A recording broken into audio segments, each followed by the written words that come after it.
Idaho Matters podcast is brought to you by St. Luke's On Demand Virtual Care, which allows patients to see a provider from their home using a computer or smartphone with on demand care for common ailments such as a cough, sore throat, or a sinus issue. More information at stluke'sonline.org. In collaboration with Boise State Public Radio, the Community Library presents a new podcast, Sheep Stories. I'm host Vance Cunningham. Join me as we listen through the archives of the Trailing of the Sheep Festival to learn about the Scottish, Basque, and Peruvian immigrants foundational to the sheep herding industry over the past century. Hear their stories of traveling to Idaho and learning the language of the sheep. Find Sheep Stories wherever you get your podcasts and at boisestatepublicradio.org.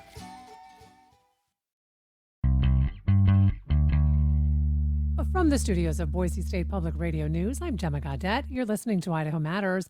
It's Friday, which means it's time for our Reporter Roundtable. This is when we get you updated on news that made headlines around our region this last week. So today, our panel includes Logan Finney with Idaho Reports on Idaho Public Television, Laura Guido with Idaho Capital Sun, and Kyle Fonenstiel with the Idaho Capital Sun.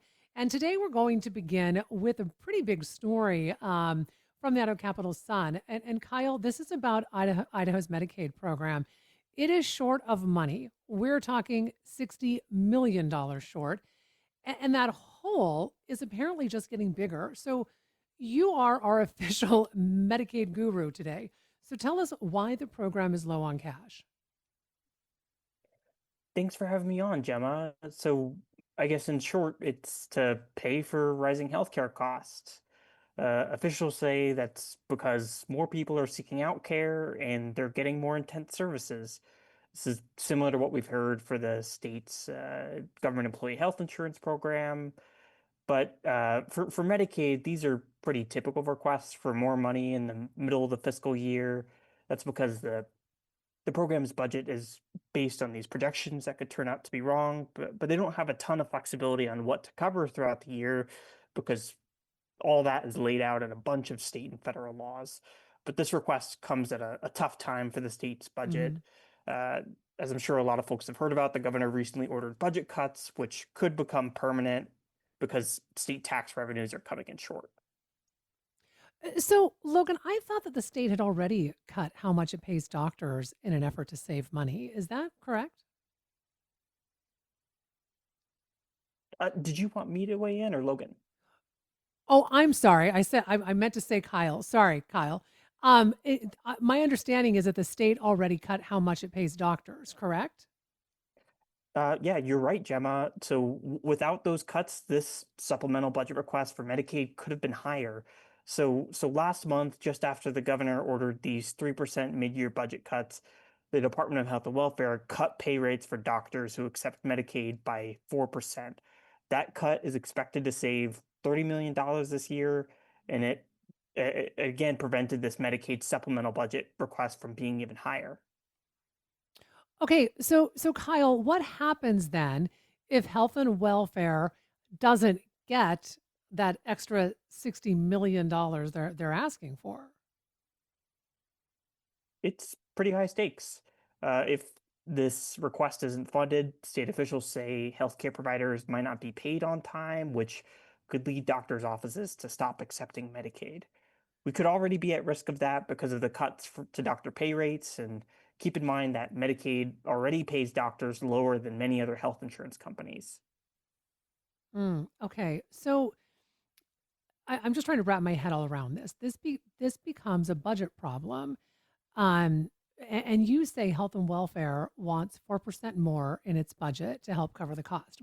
But just yesterday, as you mentioned, the state of Idaho said its new 3% budget holdback will be permanent in order to save money. So, how do we know how this impacts health and welfare's request? Uh, First, we don't know the impact on the supplemental yet. So this is for the state's current fiscal year. We're in fiscal year 2026, and the original 3% holdbacks were already ordered at the time that the supplemental came out.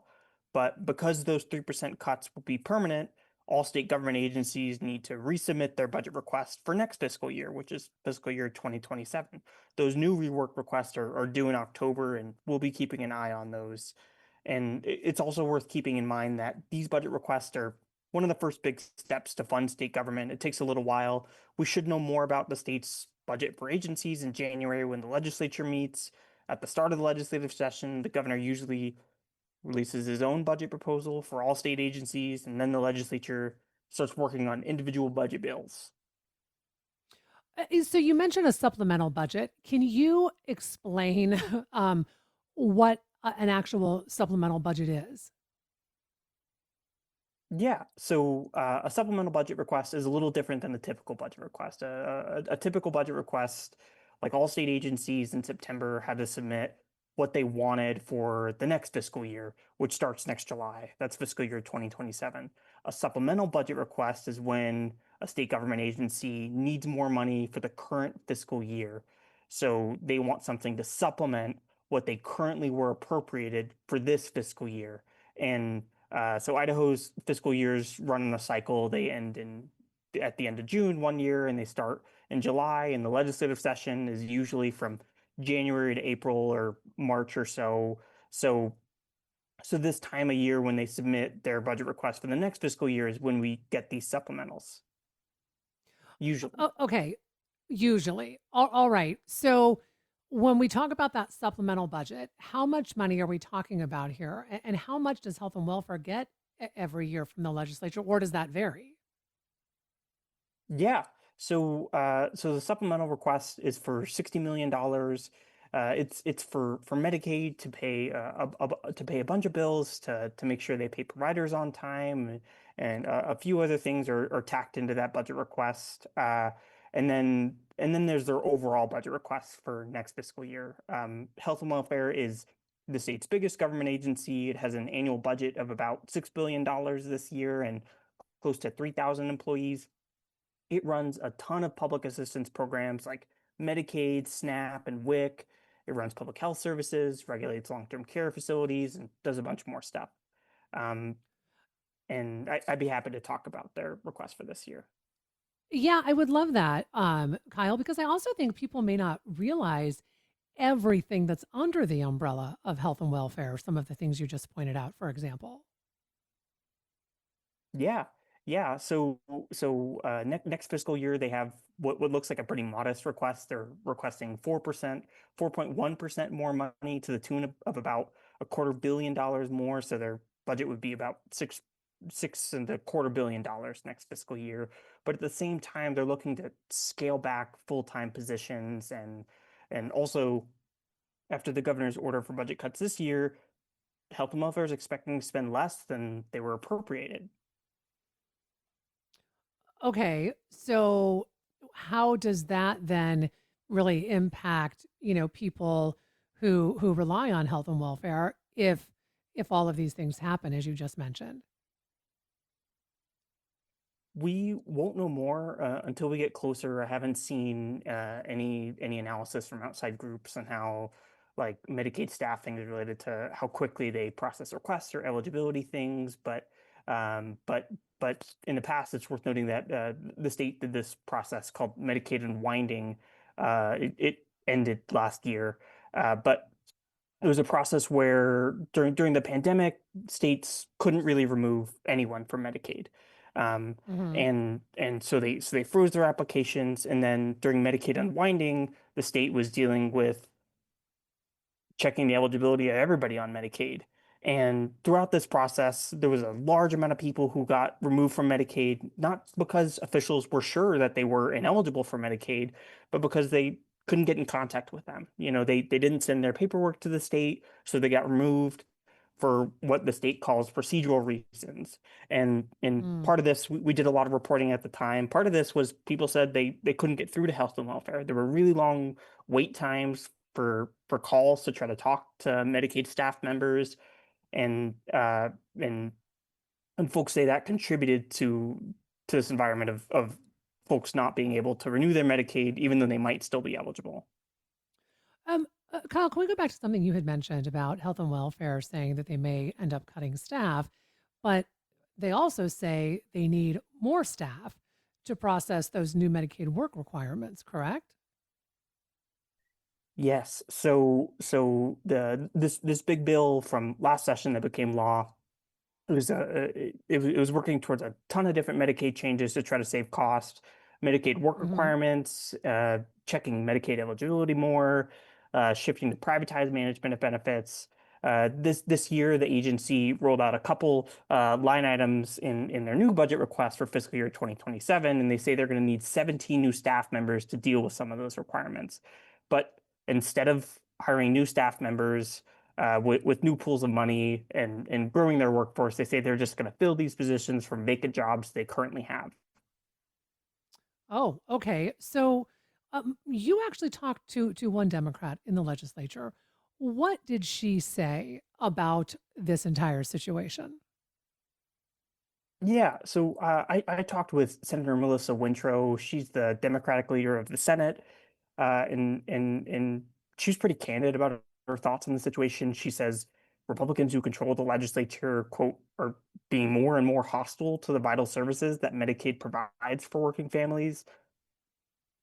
And she says we wouldn't even be talking about how difficult it would be to fund this supplemental Medicaid budget request if the legislature and the governor hadn't cut revenues by $450 million for tax cuts and the private school tax credits that she said Democrats warned would break the bank.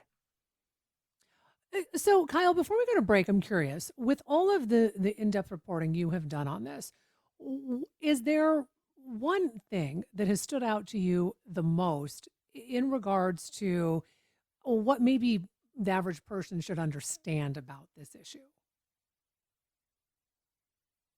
That's a big question. Uh, I guess um, I And if you guess don't have an answer, the thing that's that's okay. I'm just curious. the thing that stuck out to me is I think like in all this reporting and maybe we don't do as good of a job highlighting in this is when I talk to folks in healthcare, like Medicaid has a ripple effect on uh, on other healthcare costs Hmm. because Medicaid insures I think somewhere around 350,000 Idahoans. And this is not just expansion. This is traditional Medicaid, which covers, you know, uh, pregnant women, low-income kids, people with disabilities, some seniors, um, and at the same time, it covers so many people, but it pays less than other insurance types. So a lot of providers, from how I've understood it from talking to a lot of folks in healthcare in Idaho, is that they rely on this for a steady stream of income, but they don't always break even or on these services. So it can have a ripple effect when provider rates go down for Medicaid. Costs for other insurance can go up because they might have to negotiate a higher cost with private insurance to make up for some of the losses in other payments they're getting. So I guess Medicaid and healthcare in general is this big complex system that they're all connected to each other.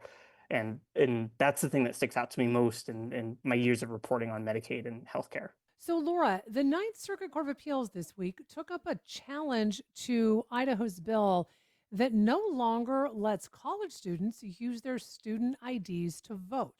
So, can you begin with the with the laws rather, and what they say? Yeah, so it was a challenge to two bills that were passed in 2023, House Bill 124 and House Bill 340. And both of those eliminated the ability to use student ID as a valid form of ID for voter registration and at the polls. House Bill 340 also just kind of created a more concrete list of acceptable forms of identification for registration. But House Bill 124 specifically just got rid of student ID as a form that you can use voting. Okay, so Laura, if I'm not mistaken, so please correct me if I'm wrong. This is the third time that this law has been challenged in court, and the past two times those challengers lost. So can you talk to us about those first two failed attempts? Yeah, when these laws were passed, there was this challenge that I wrote about this week, which was filed by March for Our Lives. And that was filed in federal court, but there was a separate challenge that was led by like a youth-led organization, Babe Vote, and the League of Women Voters. And that one was filed in like the state level court system. And that one was dismissed by a district court judge, and then his dismissal was later affirmed by the Idaho Supreme Court. So it has been dismissed twice before, and the the challenge that's in federal court had been previously dismissed by a federal district court judge, and so now it's at the Ninth Circuit level, which is more of a regional level. Okay, so Laura, what did each side argue before the Ninth Circuit this week? And what did and so begin, why don't you start there, and then we can talk about what March for Life says was wrong with that law. Yeah, so the basis of the challenge is they're saying that it violates the 26th Amendment of the Constitution, which says that US citizens and eligible voters, so 18 years or older, can't have their right to vote be denied or abridged. They're saying that this targets younger voters and on the basis of age. So they're basically saying because this affects younger voters, then it's abridging their right to vote because of their age, because they're younger. And So March did you? Oh, go ahead. Go ahead. Oh, sorry. Did you want me to talk about what the state kind of argued? Yes, exactly. Yeah, so the state basically said that student IDs weren't necessarily regulated in the way that you didn't have to produce proper or certain government documents to get them. So they were saying that they shouldn't be used as a valid form of ID because they didn't know how strict they were being and when they were being distributed in terms of confirming identity. And they basically said that it treats everyone the same. So, I mean, I'm assuming then part of that argument about the student ID is that, I mean, I've had a student ID. Um, I took a picture, got my student ID, and I had my student number. But there isn't, at least in my experience, they don't check your driver's license. They don't check to see if you're a resident of the state. So is that, am I understanding that's kind of the part of their argument, the state's argument? Yeah, they specifically highlighted like the University of Idaho doesn't make you produce like you said, a secondary form of ID, like a birth certificate or something like that, that really shows you are who you say you are and you're eligible to vote. Though there are kind of other requirements. You do have to show residency to be able to Mm-hmm. vote and to register to vote. So there are other kind of ways besides a student ID that you'd have to show that you can vote. But yeah, that was the argument that the state was making. But then my understanding is March for Life focused more on what lawmakers said about the bill at the time it was proposed. Correct? Yeah, yes. So the legal argument that they were saying was even if a law doesn't, outright say this age can do this age can do that, which would be like blatantly treating people differently. They say that Mm-hmm. it can still be unconstitutional if the intention was to limit the rights of a certain group, and in this case that would be younger voters. So they focused on, during the discussions around these bills, there was a lot of concern brought up about young voters, and they felt like those concerns were dismissed. But at the same time, there was another bill brought up at the time that would have gotten rid of the ability to use a signed affidavit to vote at the polls. And that's basically where you go there, you forgot your ID or whatever, and you just Mm-hmm. sign something that is legally binding. It's perjury to lie on it, but it says I am who I say I am.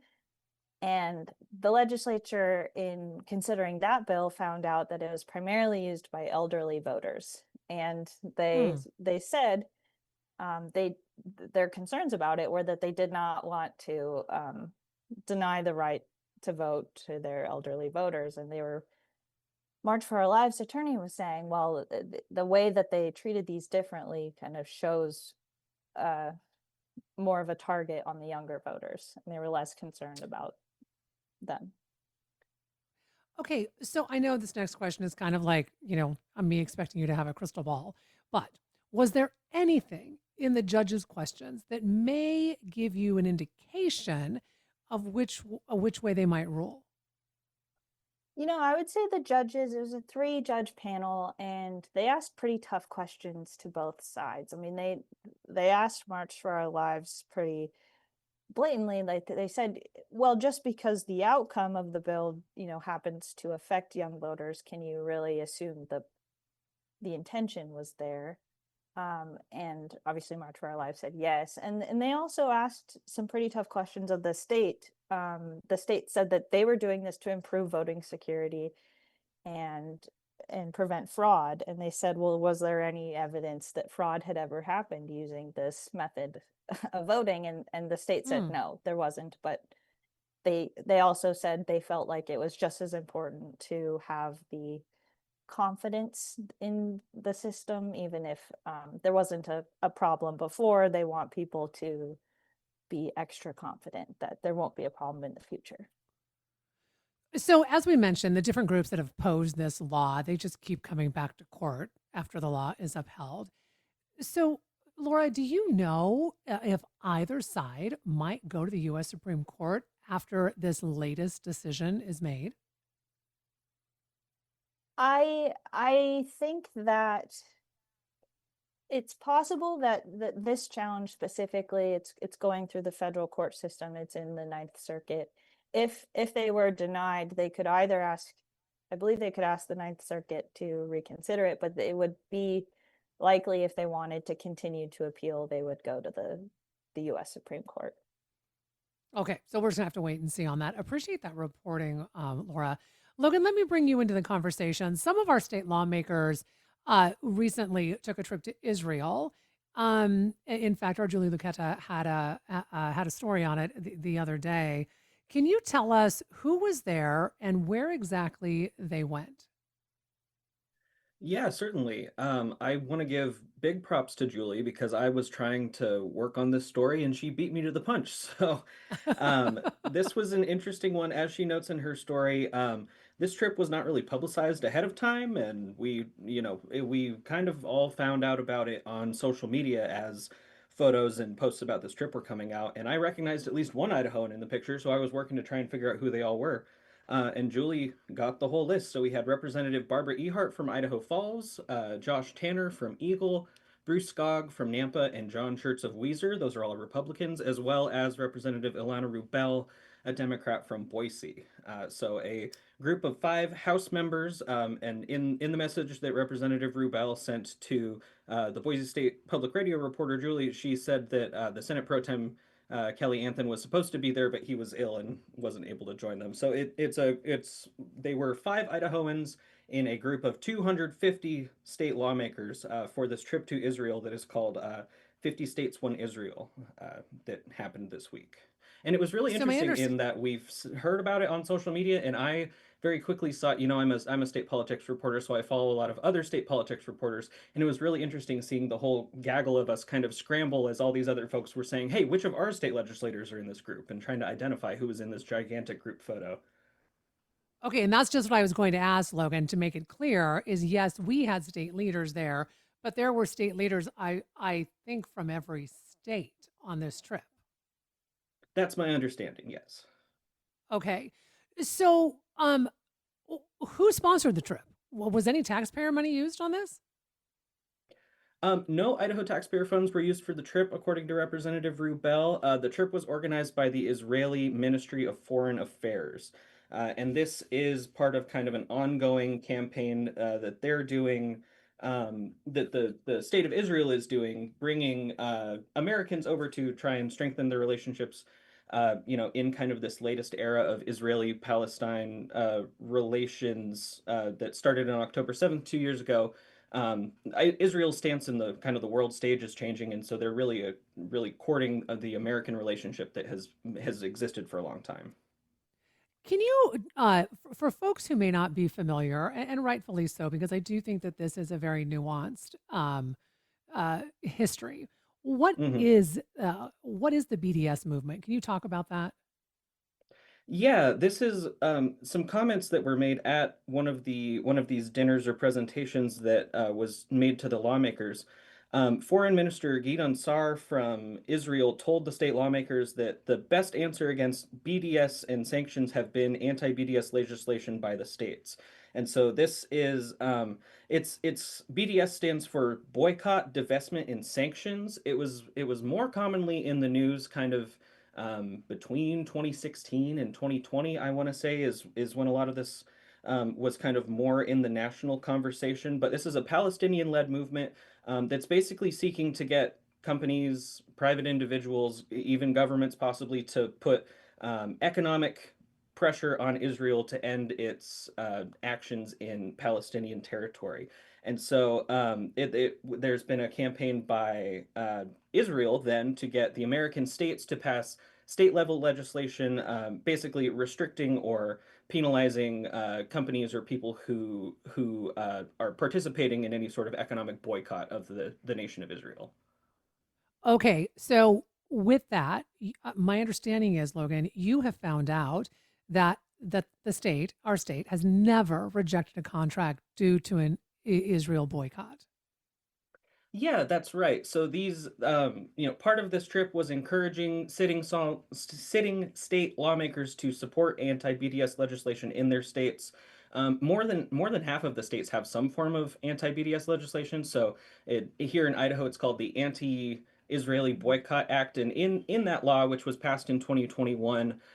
Idaho, as well as the local governments, if a business is involved in a boycott of the state of Israel or territories that it controls, they're forbidden from contracting with the state. So if your company takes a stance and says we're not doing any business with any Israeli companies, you're disqualified from taking a contract with the state of Idaho. I spoke with the folks at the Department of Administration a few times. They're the ones who do all the purchasing and contracting for the state. There's been just a standard term added to the terms and conditions in the contracting, for any of the state contracts, and they've never had any issue with it. It's never come up.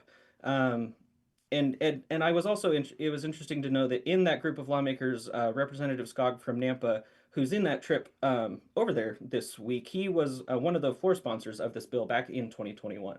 So Hmm. interesting note there. So, and I understand that there's more news coming out of this, Logan, because we should know there's been some questioning about this because, frankly, nobody knew about it until as you noted, kind of how all of you reporters, political reporters, started finding out about it and all of that and confirming it. And once it was confirmed, and I know once our Julie Lucetta got it on the air, all of a sudden, then we're hearing from these lawmakers who went over there. With that all said, I understand that more news has come out today that there have actually been calls for I think at least one lawmaker, maybe more, to step down from a leadership role because of the trip. Can you talk to us about all of this? Yeah, this is just coming out today, so I'm glad we've got a little bit of time to talk about it. So in that group of five House lawmakers, it was four Republicans and one Democrat. That Democrat being Ilana Rubel from Boise, and she's the minority leader, so she's the leader of the Democrats in the House. And she was the one who spoke with Boise State's reporter Julie. And since the story has come out, and there's been sort of the public reaction to it, Israel Palestine is one of the touchiest topics in the national conversation right now. Representative Rubel posted on Facebook about her thoughts. I want to read a little bit of the Facebook post here, if it's okay. She says, "Before I agreed to participate, I clarified with the organizers directly. My attendance did not constitute an endorsement of Prime Minister Netanyahu's government. I went to gain a deeper understanding of the conflict and to have direct conversations with leaders about the war in Gaza." She says that she asked about steps being taken to reduce civilian casualties, stating that the staggering loss of life is turning the world against Israel. She says delivering that message directly at the highest level matters in a way that staying home could not. So that's her, defense, let's say, of her Mm-hmm. attendance and her participation on the trip.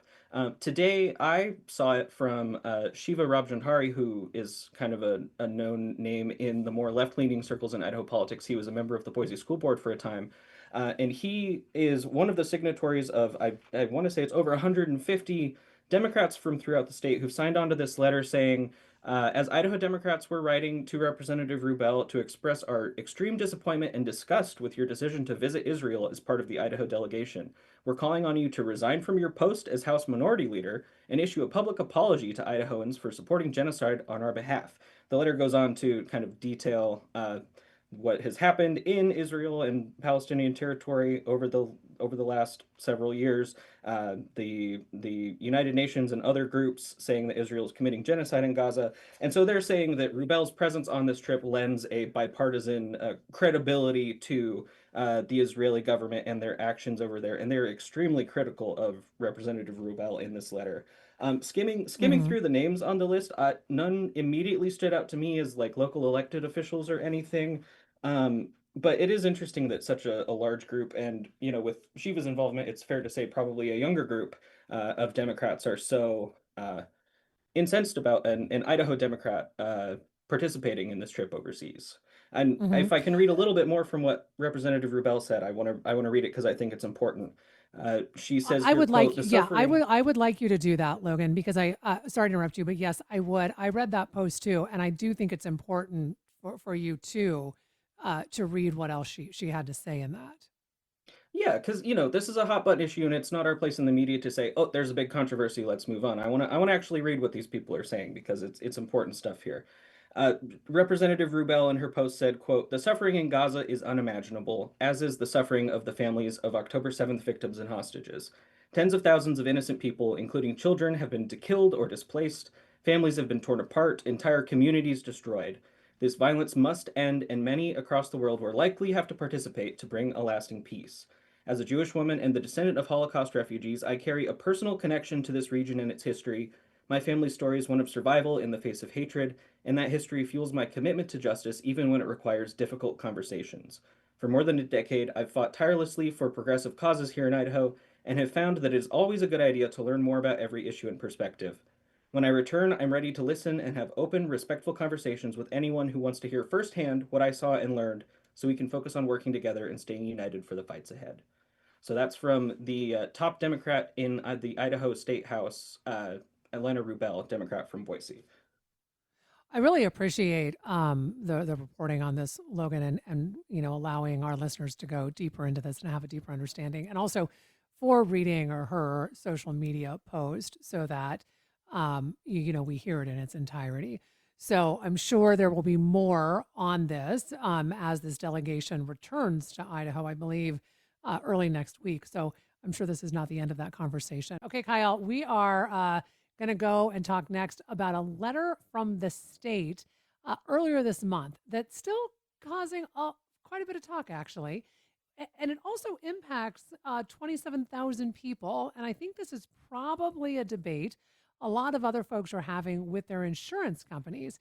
And I'm talking about the state deciding to stop coverage for the GLP-1 weight loss drugs. Now, first, explain what these drugs are and what they're used for. Yeah, so GLP-1s were initially studied to treat diabetes, but they've really taken off as a weight loss drug. And right now, across the country, health insurance companies are trying to figure out how to handle rising costs of these drugs. Ozempic is a popular one, but there's quite a few.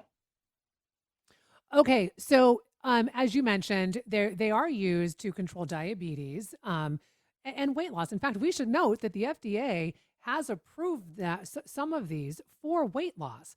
So, will people still be able to get this medication, because it's FDA approved, or is it just going to be, certain individuals that will be eligible per their insurance?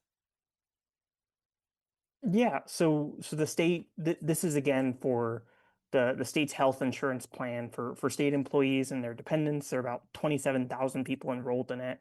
The state said in their letter to folks last month or they said they'll still cover these GLP-1 drugs to treat diabetes, just not for weight loss. And this change to not cover for weight loss purposes starts November 1st. So you reported the state says that cutting this coverage could save up to $50 million. Can you talk to us about that? Yeah. I don't know the exact cost of these medications per month, but it's pretty common for drugs before they become generic to have pretty high costs, sometimes in the thousands of dollars per month. But the state says not covering these drugs, these GLP-1 drugs for weight loss, could save the state between 30 to $50 million a year, and they say that's gonna come in handy because health insurance premiums are really rising for state employees this year. All right. So with that, did the letter say why the state was cutting coverage? Is it just the cost of the drugs? It was for a few reasons. First, like you said, officials said the costs were rapidly rising, which they say could hurt insurance premiums, deductibles, and how the plan is set up. And they also said there was some clinical and financial reasons too. They said, and I'm quoting them here, current evidence does not justify continued coverage of these medications at current usage levels and pricing. Okay. You reported back in June that health insurance premiums were going up for state employees. Was the cost of drugs like GLP-1s, I'm assuming, a factor in the rate hike? They did mention that was a factor. They say that these GLP drugs are one of the fastest growing costs for the state insurance plan, and they said there were quite a few reasons premiums were rising. They said it was because of high healthcare costs and the types of services people get, and Okay, those insurance premiums are in effect now. so officials said rising healthcare costs around the country was a big reason why premiums are going up. However, it was a year ago that the state switched insurers from Blue Cross of Idaho to Regence Blue Shield. I'm curious if there's any evidence in that factor, because I will point out that Blue Cross of Idaho uh, has not changed their recommendations on GLP-1s and is still covering them. Yeah. So the state, this was the first time that Idaho shifted insurance companies that run the state's health insurance plan for state employees in like 2 decades. And I asked Mhm. officials, does this shift, is this affecting the rising premiums? And they said they don't believe so. They said that premiums are rising because things are getting more expensive. And they specifically said they, quote, don't have any reason to think our plan costs are any higher than they would have been with another carrier. But it's worth mentioning that even after this switch, Blue Cross is still running the state's dental insurance plan, and that is having the smallest rise in costs compared to the Mm. health insurance plans, which are all seeing bigger cost rise. So, is there any recourse for folks who are using the drug for weight loss, or is this a done deal? And one of the things I want to point out is that the American College of Cardiology actually just issued new guidance, and it emphasizes that GLP-1s are proven to reduce cardiovascular risk in addition to reducing weight. In fact, they recommend that these medications be considered earlier rather than only after lifestyle changes have failed. So as I said, they've been FDA approved for weight loss. But here we now know that, we're talking about cardiovascular risk. There are probably more people on high blood pressure medication than are on GLP-1 medication. And so is it a done deal, or is there, what can people do, I guess? As far as I know, the decision to not cover GLP-1s for weight loss is a done deal.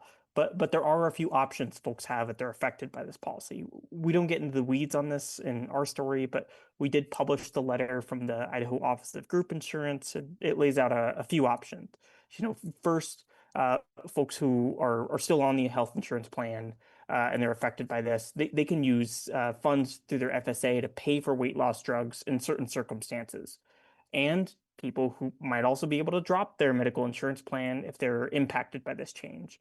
These details are in at the bottom of our story in this letter from the Office of Group Insurance. So, Logan, the 3% holdback that we reported about here on Idaho Matters earlier this month will now be a permanent cut for state agencies. And we all found this out yesterday. Can you walk us through a little history when and why the governor asked agencies to cut back? Sure. So the timing here is kind of important. You spoke with Kyle about the state budgeting process a little bit earlier back up at the top of the Hmm. show. It's important to know that the state runs on a fiscal year that starts on July 1st and ends on June 30th. So when we're talking about the state fiscal year, it's 6 months offset from the calendar year. So what's happening when the legislature comes to Boise in January is they're writing budgets for the upcoming fiscal year, but they're able to make tweaks and changes to the fiscal year that we're currently in, which is the budget bills that they had passed the previous year. When the legislature comes to town is when the governor does his State of the State address and presents his budget recommendation. So the state agencies in the fall are putting together what they'd like their budgets to be to give to the governor's office, and the governor gives it to the legislature. That's the whole process. So in the current fiscal year that we're in, FY26, the governor has directed agencies to hold back 3% of what the legislature assigned to the state agencies. So he said, you've got your budget for the year, but hold back 3% of it. And so now the latest news is for the upcoming budget, FY27, the new budgets that are going to get written in January when the legislature comes to town, the governor and his staff have told agencies take that 3% holdback we told you to do and just write it into your budget for the next year. We know you've already done budgets, but we think this is a pretty serious enough situation that we're just going to assume that we're going to have to cut 3% out of the budget for the next year. And so that's what we're saying when we're saying it's an ongoing or permanent. The governor's office says, let's take this 3% that we've planned for and have to do this year at this point and presume that we're going to be doing that into the future. So the agencies are going back and tweaking their budgets to bring them down by 3% for what they're going to be submitting to the legislature. So, are these cutbacks because we just aren't bringing in enough money in the state? That's kind of seems to be the situation. Yeah, like I said, the new fiscal year starts in July, so we've only had a couple months of the new fiscal year, but the projections that the state has put out, both from the governor's office and from the legislature's own office, the Legislative Services Office, revenues have been down. Revenues have been about 2.8, so just under 3% down. And Idaho's constitutionally bound. We have to have a balanced budget. So the governor Hmm. has the leeway in law to direct agencies to reduce these. And this is in the context of really big tax cuts and tax rebates and tax refunds that the legislature has been passing. So we'll see. Like I said, when they come back, the books are still open, quote unquote, on the current fiscal year. So the legislature could make changes, policy changes, or budgetary changes. But the governor has to make sure the books balance at the end of the year. So he said it looks like we're short on cash and we're going to pull back. Okay, so the governor says we're going to make this 3% cut temporary, but does he actually have the power to make that decision all on his own? No, it's up to the legislature. So this is just going to be what's in the governor's recommendations. The lawmakers are usually pretty happy when when the governor cuts things out Hmm. of budgets or restrains agency growth. We're in an era where the legislature is looking to cut things and trim stuff back. So if the agencies are getting out ahead of that and saying here's the things we think would be best to cut, that might be a more comfortable situation than the legislature coming in with a machete and cutting whatever they want to. Does the federal so-called big beautiful bill impact any of this? I mean, could we see more budget shortfalls once that kicks in? It could. The way we do taxes here in Idaho, you do your federal tax return, and then you take that information, and then that's your starting point for your state taxes. With all the changes in the big beautiful bill, like no tax on tips and all these business deductions and all other sorts of things, if Idaho does what it usually does, which is conform with the federal tax code and say that's the number we're using, it could be millions of dollars that the state would no longer be collecting taxes on. So that it's also a decision for the legislature to make. They could say we're not going to conform to these changes, and we're gonna make you calculate a slightly different number. Your adjusted gross income or whichever line item that is might have to be slightly different on your federal return or state return. But also, a lot of Republicans around the state house, I like to say they've never seen a tax cut they didn't like, so they might be willing to just conform with the federal changes. But they have rejected a federal change before and not conformed with it, so it's not like it'd be unprecedented. All right. Well, appreciate all of that reporting and appreciate all of you on this in-depth reporting that you've been able to talk about today. We've been speaking with Logan Finney with Idaho Reports on Idaho Public Television, Laura Guido with the Idaho Capital Sun, and Kyle Still with the Idaho Capital Sun. And that'll do it for this episode of Idaho Matters. Thanks so much for listening. And just a reminder, you can find all of our episodes wherever you get your podcasts.